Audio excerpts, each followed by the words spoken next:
जिन लोगों को अपना लक्ष्य पता होता है वह लोगों की बात पर इतना ध्यान नहीं देते और निरंतर अपने काम में लगे रहते हैं और अपने लक्ष्य को पा लेते हैं, जबकि जो लोग दूसरों की बात में आ जाते हैं वह दूसरों को नुकसान तो करते ही हैं, अपना भी नुकसान कर बैठते हैं। बहुत पहले की बात है, एक छोटे से गांव में एक युवक रहता था जिसका नाम था आकाश।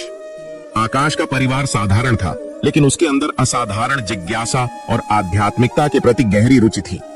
बचपन से ही गांव के बुजुर्गों से सुनी कहानियों ने उसकी आत्मा में एक अनोखा जोश भर दिया था। वह जीवन के गहरे अर्थ की तलाश में निकलने की सोचता रहता था। एक दिन आकाश ने निर्णय लिया कि वह गांव से बाहर जाकर पहाड़ियों में स्थित एक प्राचीन शिव मंदिर की यात्रा करना चाहता हूं। कहा जाता था कि उस मंदिर में भगवान शिव स्वयं वास करते हैं और वहां जाकर साधना करने से आत्मा को शांति और ज्ञान की प्राप्ति होती है।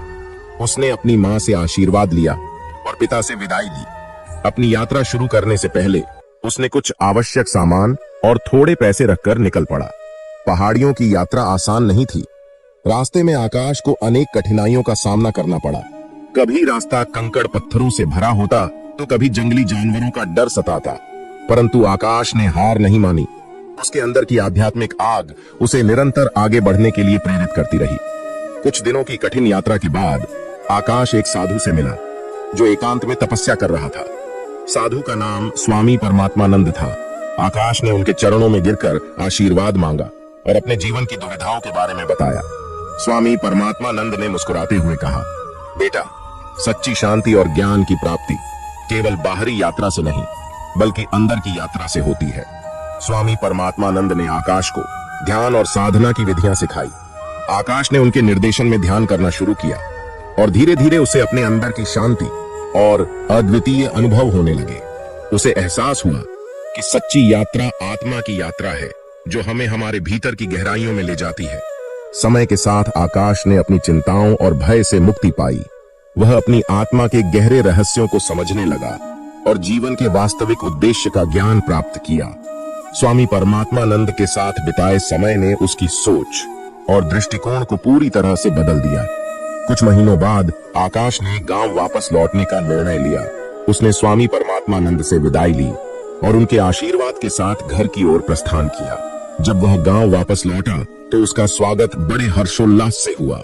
लोग उसके चेहरे की शांति और आत्मविश्वास देखकर हैरान थे। गांव लौटने के बाद आकाश ने अपने अनुभवों को लोगों के साथ साझा करना शुरू किया। उसने एक छोटे से आश्रम की स्थापना की जहां वह लोगों को ध्यान और साधना की शिक्षा देता था। उसकी शिक्षाओं ने अनेक लोगों के जीवन को बदल दिया और उन्हें शांति और आनंद की प्राप्ति कराई। आकाश की यात्रा हमें यह सिखाती है कि सच्ची शांति और ज्ञान की प्राप्ति बाहरी दुनिया में नहीं बल्कि हमारे अंदर होती है। हमें अपने अंदर की यात्रा पर निकलने के लिए प्रेरित होना चाहिए और जीवन के गहरे अर्थ को समझने का प्रयास करना चाहिए। यह कहानी हमें यह भी बताती है कि कठिनाइयों और चुनौतियों का सामना करने से हम मजबूत बनते हैं और हमारे अंदर की वास्तविक शक्ति को पहचान पाते हैं। मित्रों, आकाश की इस आध्यात्मिक यात्रा से हमें यह शिक्षा मिलती है कि सच्ची शांति और खुशी हमारे अंदर होती है, बाहरी वस्तुओं में नहीं। ध्यान और साधना हमें हमारे भीतर की गहराइयों में ले जाती है और जीवन के वास्तविक अर्थ का ज्ञान कराती है। कठिनाइयों का सामना करने से हमारी आत्मा मजबूत होती है और हम अपने जीवन की सच्ची राह को पहचान पाते हैं। सेवा और प्रेरणा से हम दूसरों के जीवन को भी बेहतर बना सकते हैं और समाज में सकारात्मक बदलाव ला सकते हैं। अक्सर अपना कहने वाले दगा कर जाते हैं। जो अपनों के सताए होते हैं, अपनों के ठुकराए होते हैं, वे बहुत कठोर हो जाते हैं। दिल से भी और बोली से भी मोहब्बत और नफरत कहने को तो दो मामूली शब्द हैं। यही शब्द इंसान की किस्मत होती है और उन्हें संभाल कर रखना हमारा हुनर होता है। तूफान का आना भी जरूरी है जिंदगी में, तभी तो पता चलता है कि कौन हाथ पकड़ता है और कौन हाथ छोड़ता है। जमाना सिर्फ उड़ान दे देखता है। इत्र से कपड़ों को महकाना कोई बड़ी बात नहीं है। मजा तो तब है जब आपके किरदार से खुशबू आए। उदासियों की वजह तो बहुत है जिंदगी में, पर वजह खुश रहने का मजा ही कुछ और है। किसी को धोखा देकर खुश मत होना। जब कर्म का चक्कर घूमकर तुम पर आएगा तो तुम कहीं के नहीं रहोगे। क्या लूटेगा जमाना खुशियां हमारी? हम तो खुद ही अपनी खुशियां दूसरों पर लुटाकर जीते हैं। अपनी तकलीफ सिर्फ उन्हें बताओ जो आपके दर्द समझने के काबिल हो। खुद को इतना भी दिलासा मत दीजिए क्योंकि कोई इतना भी व्यस्त नहीं होता कि उसे आपके लिए वक्त ही ना मिले। अक्सर आप उनके लिए बेवजह परेशान रहते हैं जो आपको अपनी परेशानी समझते हैं। दूसरों की जिंदगी में अपनी जगह ढूंढना बंद कर दो। विश्वास रखना आप बहुत खुश रहोगे। यहाँ पर हर अपना दिखने वाला धोखेबाज होता है। जिंदगी में ऐसा बनो कि जो जैसा है उसे उस भाषा में समझा सको।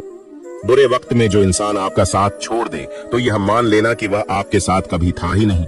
बेवजह नहीं होती किसी से मुलाकातें, किसी से सबक मिलता है तो किसी से ज्ञानी मिलता। याद तो बहुत आते हो लेकिन अब मिलने का मन नहीं करता तुमसे। गलत दिशा में दौड़ने से बेहतर है कि सही दिशा में आराम से जाएं। कोई आपका साथ नहीं देगा। यहाँ आपको लड़ना भी खुद है और संभलना भी खुद है।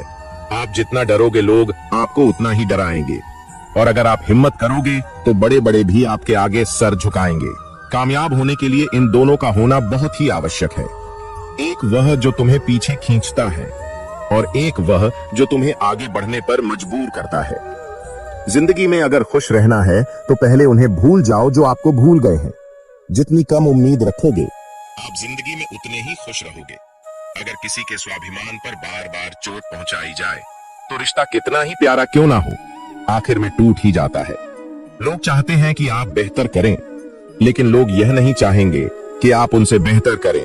आपको कभी समय निकालकर अपनी कमियों को गौर करना चाहिए। इससे आपकी दूसरों को आईना दिखाने की आदत छूट जाएगी। पेड़ कभी डाली काटने से नहीं सूखता, वह हमेशा जड़ काटने से सूखता है। इसी तरह इंसान अपने कर्म से नहीं, मनुष्य अपनी गलत सोच और व्यवहार से डरता है। जय श्री कृष्णा।